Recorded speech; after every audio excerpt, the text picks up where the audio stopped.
Hello students, in our last lecture I discussed about the structure of anther, and in which we discussed about pollen sac, formation of pollen grains, that is microsporogenesis, and development of male gametophyte. And then we studied about the structure of mature pollen grains. Now today I am proceeding the topic. Today we will study about the structure of ovule or megasporangia. Before that, I explained you in my previous lecture that flower is the reproductive part of the flowering plant, especially angiospermic plants. So in that reference, I told you that the stamen, it represents the male reproductive part, which is also known as microsporophyll, and carpel, which represents the female reproductive part, which is known as megasporophyll. So the female reproductive part of the flower represents carpel, and it is known as megasporophyll, in which ovule is the main reproductive part which produces female gamete, and ovule is also known as megasporangia or megasporangium. So here today I will discuss about the structure of ovule and the different parts of ovule. So student, pay attention and carefully observe this diagram. I have made a diagram of ovule, and here you can see a ovule. Generally, carpel of the flower, it consists of four main parts, and these four main parts are stigma, style, ovary and ovule, in which we can generally see stigma, style part, as well as the outer surface of ovary can also be observed, but ovule is not visible with our eyes. In order to see the ovule, we have to use microscope and we have to dissect a flower. So after dissecting a flower, we are able to see the ovule. So here I am going to discuss the structure of ovule or megasporangia or megasporangia. So when a ovule is observed under microscope, or you can say ultra microscopic structure is seen, then we will find that the ovule appears like this. Now in ovule consists of different parts. I am explaining each and every part. You can focus on it. That here you can see I have shown ovule. So starting from here, ovule remain attached. The body of ovule that remain attached by a structure. That structure is called funicle or funiculus. This is the body of ovule, this whole portion, and this ovule body that is attached to a structure called funicle or funiculus. Now the point at which funiculus attaches with the ovule, that point is called hilum. You can see hilum in a fruit,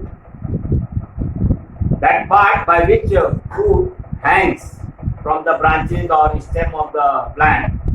There a minute scar is present. A mark is present over the fruit, and that mark represents the hilum.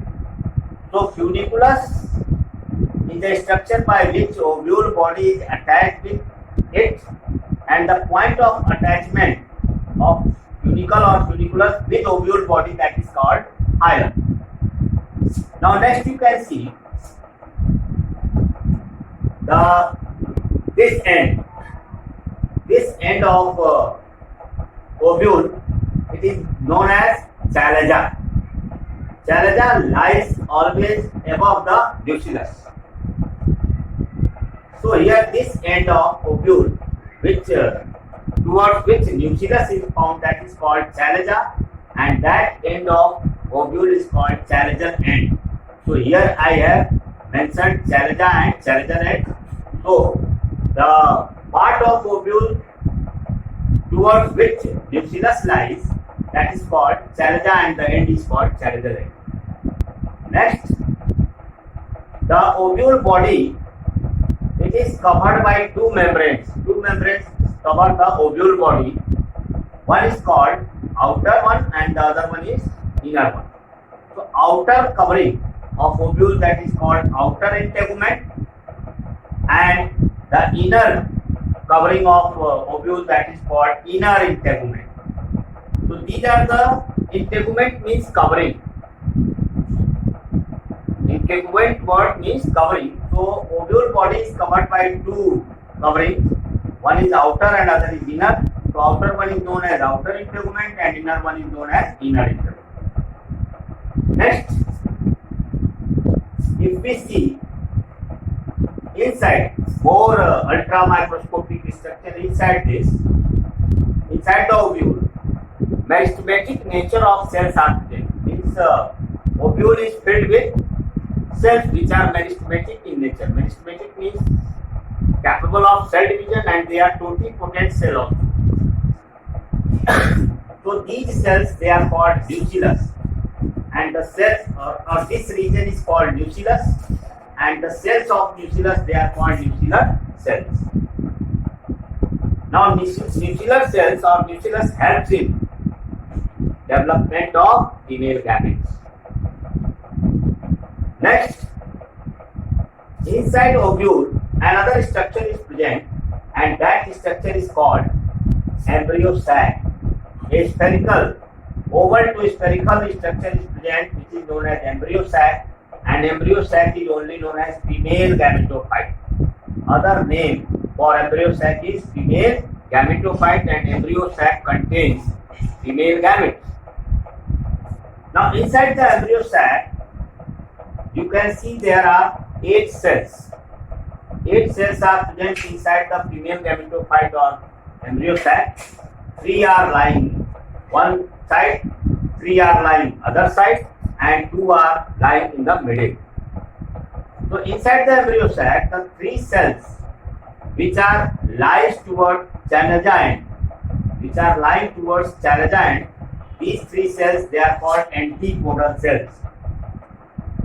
Now the function of antipodal cell, that what role is played by antipodal cell, that is not confirmed. It is still a matter of discovery that what role is played by antipodal cell. Now the two nuclei here in the middle region, you can see they are fused together, and these two fused nuclei, they are called polar nuclei or secondary nucleus. Now the 3 cells which are lying opposite to chalaza end, other 3 cells which are lying opposite to chalaza end, these 3 cells, they are collectively known as egg apparatus. The 3 remaining cells which are lying opposite to chalaza end, they are called egg apparatus, which consist of 3 cells. Now the 2 lateral cells means this cell and this cell lying on the side. These 2 lateral cells, they are called synergids, and the middle one, that is called egg nuclei. So these 3 cells, the lateral 2 cells, they are called synergids, and the middle cell is called egg nuclei. And synergid and egg nuclei, they collectively form another structure that is known as egg apparatus. Now the function of synergid is that it provides nourishment. Synergids, they provide nourishment to the egg nuclei. If we come to lower end, then here you can see the outer and inner integument, they are discontinuous, means they are not continuous.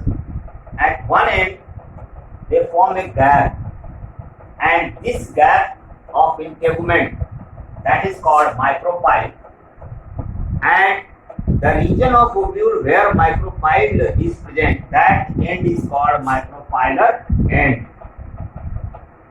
Now at the opening of micropyle, fine hair-like or thread-like structures are formed at the mouth of micropyle, and these fine hair-like or thread-like structures are called filiform apparatus. Generally, these filiform apparatus, they help in guiding the male gametes for fertilization. Filiform apparatus guides the male gametes for fertilization. That is the function of filiform apparatus. So these are the different parts of the ovule or megasporangia. That is chlamydia and chlamydial end, nucleus containing nuclear cells, antipodal cells, outer integument, polar nuclei or secondary nucleus, inner integument, then outer integument, then egg apparatus which consists of egg nuclei and synaptids. Next is filiform apparatus and micropyle and micropylar end, then funiculus or funicle and hilum, and embryo sac that represents female gametophyte. So that is the structure of a ovule. Now in flowering plants,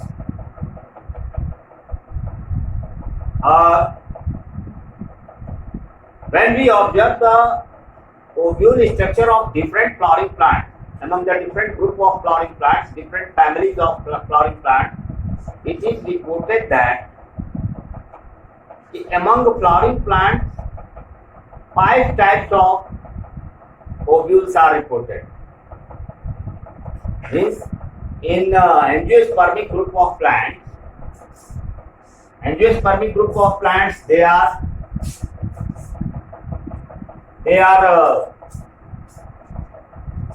classified into different families on the basis of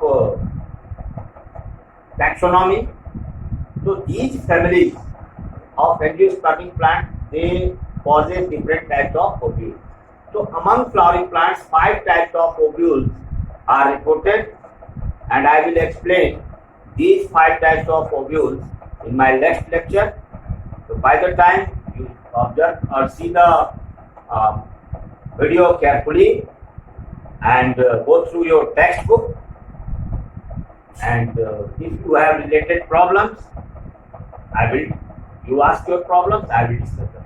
Okay, thank you.